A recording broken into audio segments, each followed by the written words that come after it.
somehow we're still making men the ones who are responsible for money, which is one of the things I think as moms, we can turn that around. Does talking about your money make you cringe? Are you tired of fighting about finances? Do you want to stop sabotaging your financial happiness? Then you are in the right place.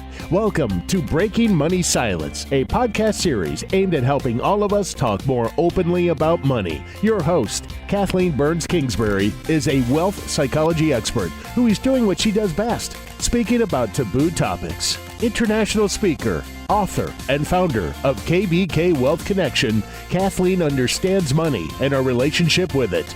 Over the past decade, she has empowered thousands of people to break money silence at home and at work. Now, here is Kathleen.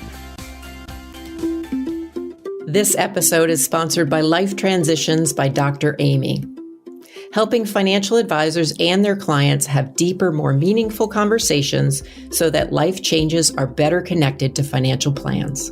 To find out more, visit dramy.life. Today, I am with Amy Dupree. She's an internationally respected expert on lifestyle issues related to retirement, aging, caregiving, and family dynamics. Affectionately referred to as Dr. Amy, she provides down-to-earth, practical, and professional informed guidance on life transitions to individuals, professionals, and organizations. She's been doing it for over 30 years, and I am honored to call her a friend and a colleague. So today, why did I invite Amy back to the program? Well, I thought Dr. Amy and I could bust some myths around mothers, daughters, and financial literacy. And so we're going to talk a little bit about how moms can be financial role models, what often gets in the way of women thinking they can do this for their daughters or their nieces and the other women in their life, and most importantly, give you some concrete tools to get out there and be a role model during Financial Literacy Month and beyond. So welcome, Dr. Amy, to the podcast. Thanks, Kathleen. I am so happy to be with you again. I am psyched you are here. We always have fun. The last time I think I had you on was maybe my 100th episode, or maybe we did one after that. But I just love having these conversations with you. We just need more than 20 minutes. That's what I think. Yes, exactly. Well, we'll see what we can do in 2025.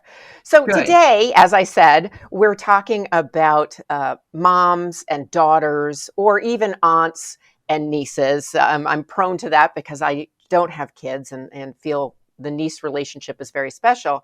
But I'm wondering, in your opinion, given your expertise and the fact that you're also a mother, what's your opinion of who's the biggest influencer on the next generation's financial habits and literacy? Is it parents? Is it schools? Is it mothers, daughters, something else? I do think it's parents. And I do think, that mother-daughter relationship is so important. I always say more is caught than taught. And I think a lot of times we don't realize how much our kids are just watching us and what we do and who we are. And that doesn't rule out dads, of course. They have a huge impact as well. And I love, KBK, that you talk about aunts and all the other grandparents, because it's not really just mom and dads, but I do think mom and dads are the biggest influence.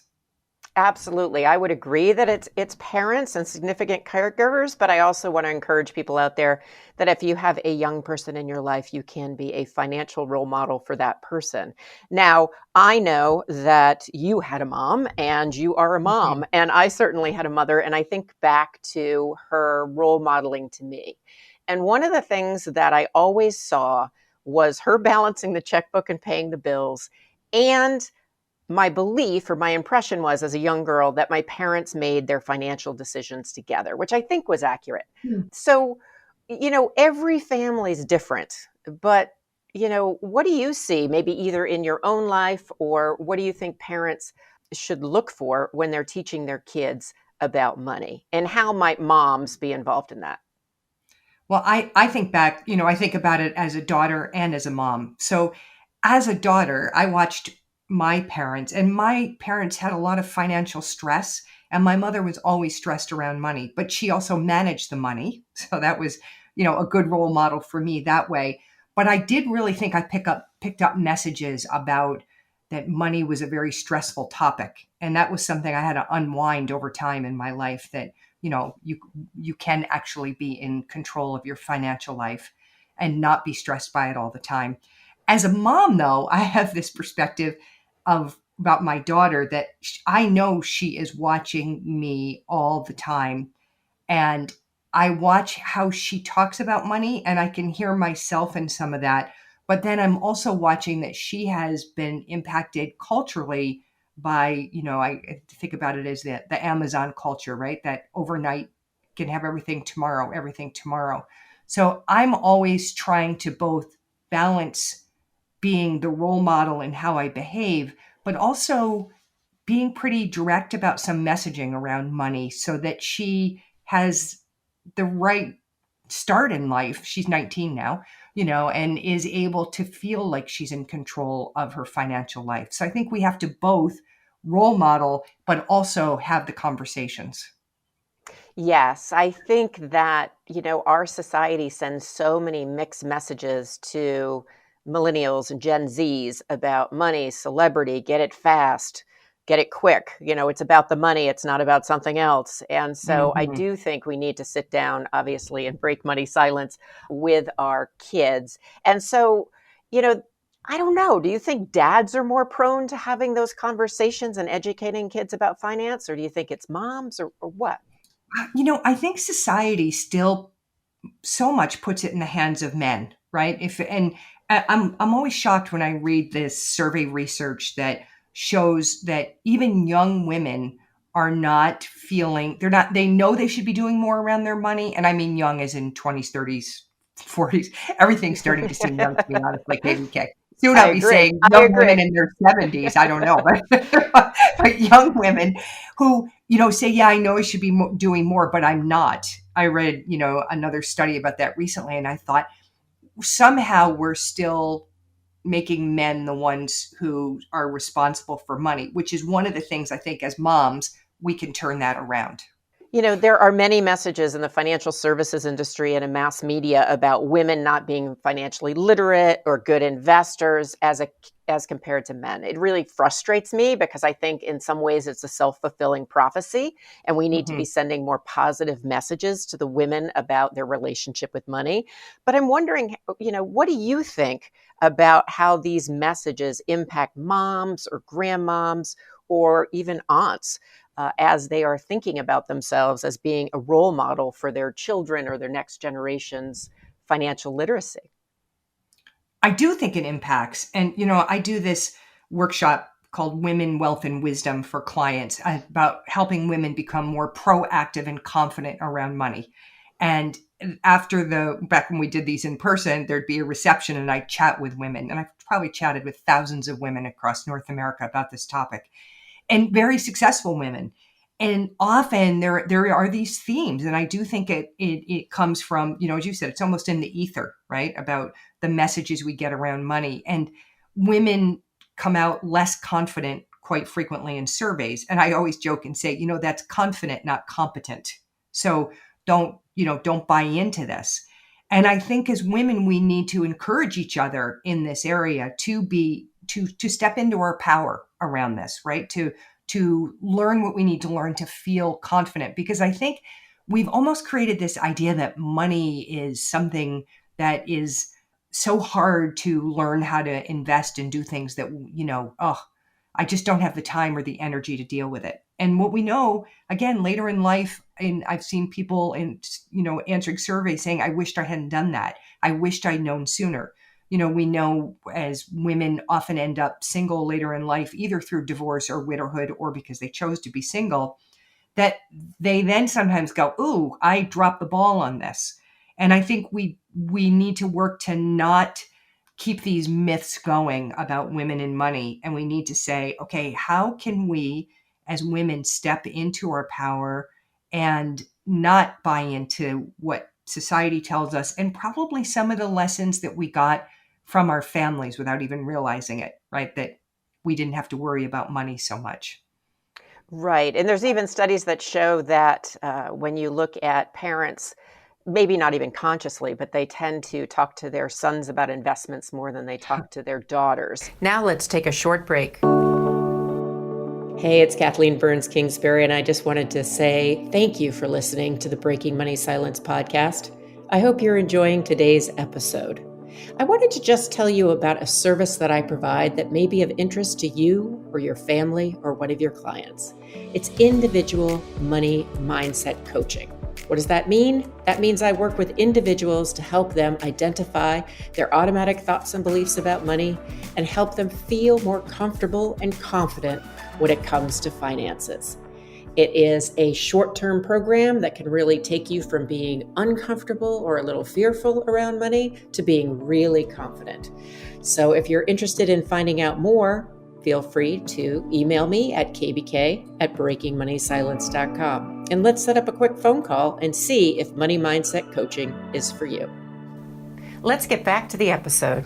You know, one of the things I would love to see in the headlines, I would love to see a study done on men in overconfidence. And instead of the headline going, women aren't financially confident, crisis, crisis, have it say, men are overconfident and it's causing them problems, crisis, crisis. We don't talk about the fact that men often in these surveys overestimate their abilities. Yes. And that's a problem on the other end of the spectrum.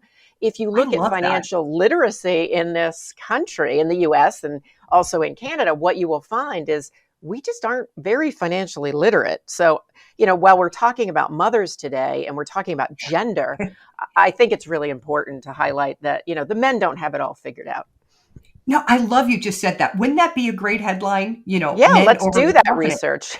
Because you probably know this more than I do, KBK, but I actually think there's research that shows that women as investors tend to do better than men because they aren't overconfident, that they kind of go the distance, right? And so ultimately, I think they often do better. So that's why I always say, women, it's not a competence issue. So what do we do to get you to feel more confident? And then how do you pass that on to your kids, right? And I think part of it, it's interesting, both you and I had moms who we saw writing the checks. Yes, right? But what I didn't see was my mother investing. No, nor did my parents weren't of that financial level to be doing investing. But I think you're right. I did. And what I didn't see was my mother feeling secure about money, which had a huge impact on me. And so we're also not talking about something else here, which is I'm talking about, yes, your kids are watching you, mom. And, a lot of times as moms, we'll do things for our kids that we won't do for ourselves. So if the fact that your kids are watching you helps you step up to the plate more about, okay, I've got to make sure that I'm on top of this and, that I'm conveying that as well as the messages I give. That's a good takeaway, I think, right? If we step in because, well, okay, maybe I don't see the importance in my own life, but I want to be a good teacher to my kids. That's an important part, right? Yes, I think if that's a motivation, that's great. I also think that it's really important for people to know that you can be a financial role model. You don't have to be an expert in everything, and you don't have to be perfect. In fact, nobody's perfect with money. So I do think there's this gender tendency that may be shifting, but that, if I don't have it 100% right, then I'm not going to do this, where it's okay to mess up. And in fact, as a wealth psychology expert and coach, I want people to mess up around money and then have conversations with their kids about what they learned from that mistake, because that is a super valuable lesson that I know, a lot of us have not been taught, that it's okay to mess up. And it's really about learning. Okay, I messed up. What am I going to do differently? How do I move forward and just not make the same mistake again? And that was the point I wanted to come back to. You just said it exactly perfectly, that we have to be open about money conversations. And, here's what I hear sometimes people say, well, I don't want my kids to know how much money I have. That's not what we're talking about here. We're talking about just what you said. I love that. Like I had a situation a few years ago where I had this rather large tax bill I wasn't expecting, and another bill from the accountant that was bigger than I thought. And I talked to my daughter about it. And she was at that point, I think 15 or 16. You should have seen how wide her eyes got when I told her about this. But I said, sometimes things happen. I run my own business and this is how this happened. And now I learned from that, it'll never happen again. But even at this stage, sometimes I make money mistakes. And when I do, I just work to fix it. And then I've learned something that I won't repeat. And I'm sharing it with you because now you won't ever have it happen.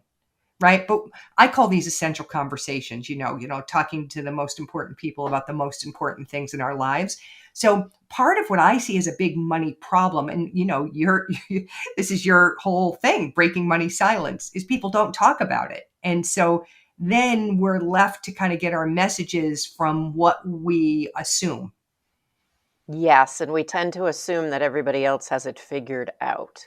Yes, yes. And that is something that I do hear women say a lot, that they're embarrassed, even as we've talked about this before, I think, they don't want to ask their advisors questions because I should already know this. I think, well, if you already knew it, you might be an advisor yourself. You might not be, right? So we don't have to be all experts in all things, as you said. Yeah, no, I think that's a great point. I'm glad that we're focusing in on that. Now, with that said, I'm wondering if there is one lesson that either you as a mother Mm. or you as somebody who has worked with a lot of women that you think we should be teaching our daughters. And I know that's a big question because there's a lot of lessons to be taught, but what is one lesson that stands out for you that we should really be focusing in on as we role model to the next generation of women? Okay, well, I'm going to sneak in two because I can't help it. But That's one fine. of them is We'll take two. one of them is to absolutely stay on top of your money, to not think that you can offload that to a partner or a spouse, that you have to stay in the game around money forever. You have to know what's going on with your money. So that's one. The other one that I think is so key is this idea of delayed gratification, that you can't have it is an Amazon culture, right? Get it overnight tomorrow. And I think this idea that saving for something, and that there is such pleasure in that whole process. And I think teaching delayed gratification and the benefits of it is an amazing lesson to give your kids. Yes. You know what flashed into my mind? I'm 10 years old. I'm sitting in the Navy Exchange in Illinois because that's where my father was stationed at the time. And I had spent months saving for, ready, a cassette player. That'll tell you my age. A cassette player of my very own. I even remember how much it was. It was like $32.10. And I saved and I saved and I saved. And I went in to buy that cassette recorder. And it felt so good to be able to plop down, I'm sure it was dollars and change on the counter and get my cassette player. And See, so I don't think we have enough of those experiences anymore. So that I is agree with great it. advice. Great And advice. when you said that, I saw myself with the clock radio that I saved for, with the numbers that used to go click as they turned over, and Yes. which tells you my age. And I remember saving for that, and I can still picture that clock radio. I listened to Casey Kasem on that clock radio for years. So That is funny. So what we're talking about is being mindful with money and teaching young people how to be mindful, because when you have to save and you have to delay gratification, you're more mindful. Like I can't tell you a purchase around this, when I got my first credit card that is as memorable as that that's cassette right. player. That's because I got to just throw down the plastic and buy it.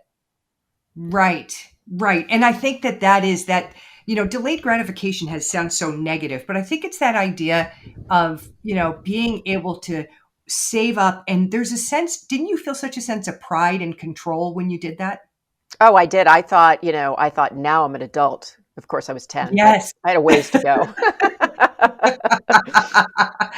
So those are the things I would say is, delayed gratification, but saving, and the fun and the joy in it, not in the punishment of it. I think we have to turn it like this is a fun thing that we're doing. And you can do that as a family by saving for a vacation together or something, right? And being able to watch how that is growing and getting ready for the vacation. There's, a lot of the joy is in the planning of things and waiting for them. And then the idea of don't give your money power and decisions to someone else without knowing what's going on yourself.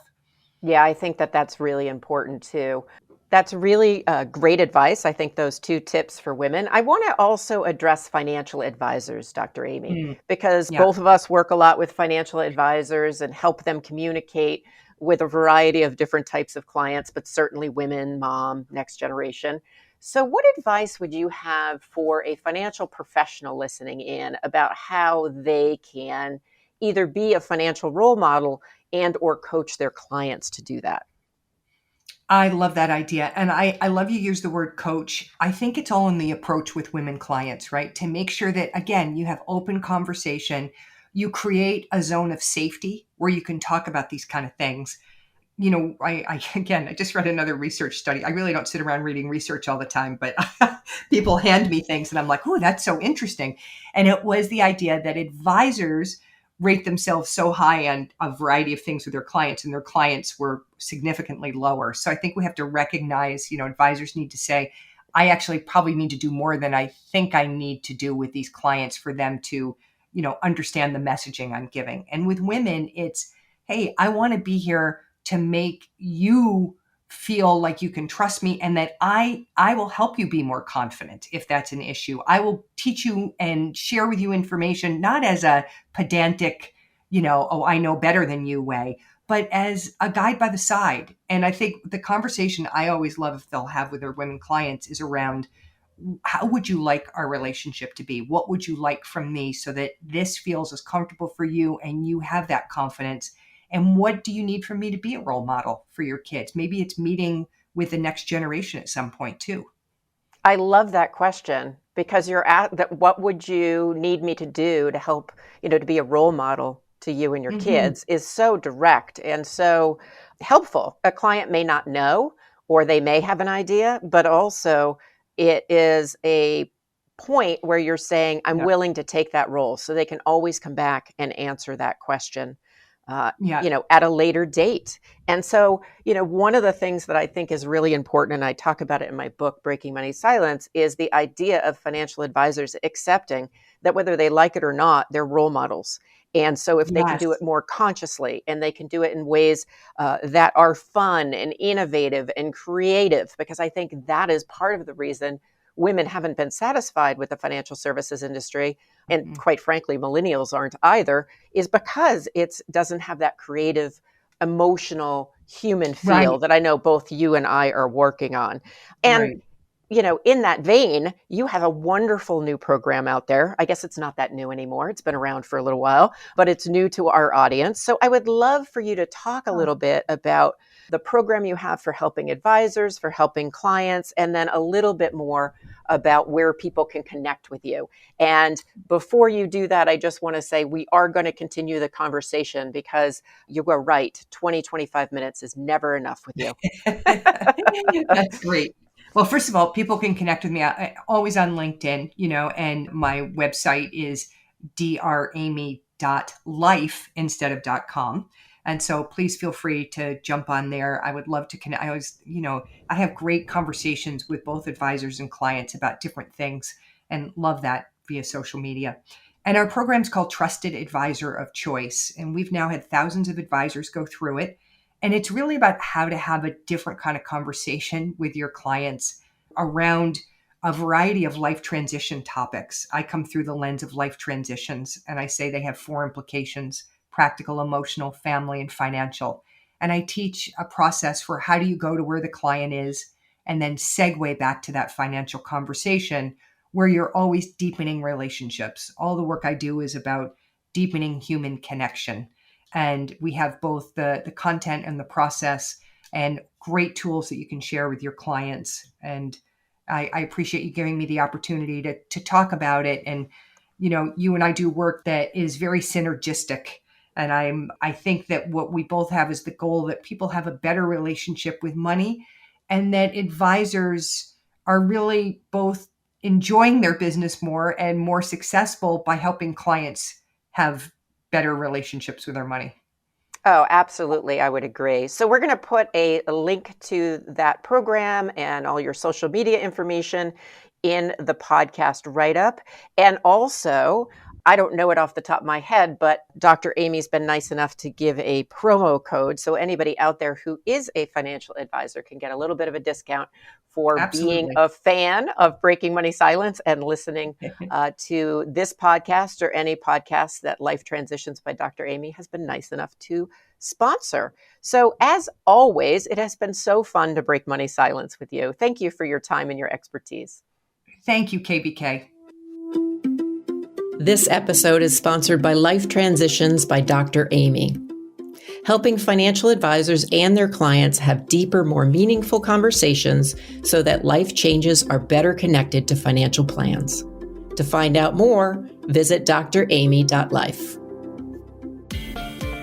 Thank you for listening to Breaking Money Silence, hosted by Kathleen Burns Kingsbury, a wealth psychology expert, author, and founder of KBK Wealth Connection. If you like what you heard today, be sure to subscribe on iTunes or your favorite podcast app and leave a review. Also, share this episode with your friends and family. It is a great way to get the conversation started. For more money talk tips and information, or to hire Kathleen to speak at your next event, go to www.breakingmoneysilence.com.